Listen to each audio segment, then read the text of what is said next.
As Delhi virtually disappears behind its annual smog and toxic air chokes residents, many planning a sojourn in Dehradun in search of cleaner air may have to think twice.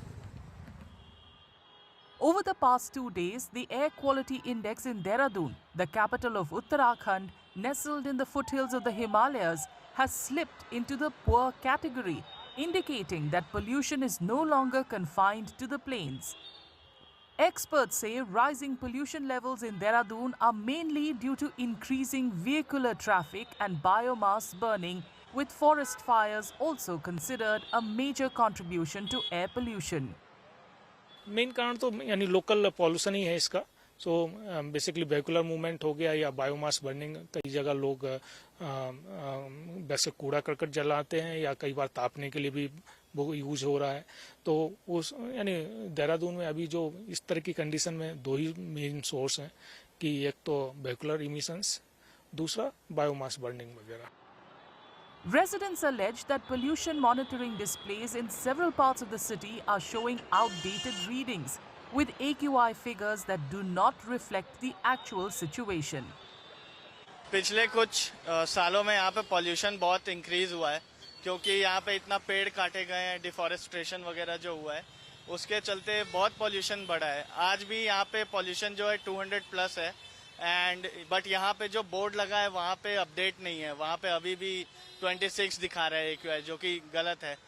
बड़े बूढ़े सब बाहर निकलते हैं, उनको भी दिक्कत होती है सांस लेने में, और बहुत सारी चीज़ें जो अफेक्ट कर रही हैं। एयर पॉल्यूशन इतना ज़्यादा है यहाँ पे कि लगता है चुभन होती है गले में। With pollution taking its toll, some young residents are now seen wearing masks when stepping out. Many fear that without urgent intervention, children and vulnerable groups will continue to suffer the most. ये देहरादून में ये जो pollution का जो major जो reason है ना, एक तो सबसे पहले ट्रैफिक है, और साथ साथ में आज के टाइम पे आपने देखा होगा जितने भी जंगलों में लोग आग जला रहे हैं, तो आग से उससे बहुत ज़्यादा पोल्यूशन हो रहा है। साथ साथ मेन रोल तो यही है पोल्यूशन का ही ना। तो इसकी जगह से बच्चों को भी आज के टाइम पे आपने देखा होगा ये सारे जो एरिया एकेडमिक्स वाला है, मतलब यहाँ सारे बच्चे तैयारी वाले रहते हैं, तो तैयारी वाले बच्चों को फिर क्या होगा, पोल्यूशन से बहुत ज़्यादा बीमारियाँ होंगी, बहुत सारे बच्चे बीमार भी हो जाते हैं। फिर अगर सरकार इसमें जल्द से जल्द अगर कोई निर्णय नहीं लेगी तो फिर क्या होगा, बच्चों के जीवन के लिए तो बहुत ज़्यादा खतरा हो जाएगा, है ना। पॉल्यूशन डेली इतना ज़्यादा हो रहा है, हमारी जो ट्रांसपोर्ट है उसकी वजह से कूड़ा कचरा, लोग जो प्लास्टिक वगैरह है ये बहुत जला रहे हैं बिना कुछ इन्वायरमेंट के इफेक्ट को देखे हुए। जैसे हम देख सकते हैं कि आजकल AQI बहुत बढ़ गया है 300 पे, फिर ऐसे धीरे धीरे और भी बढ़ जाएगा जिस कंडीशन है, जैसी कंडीशन है आजकल।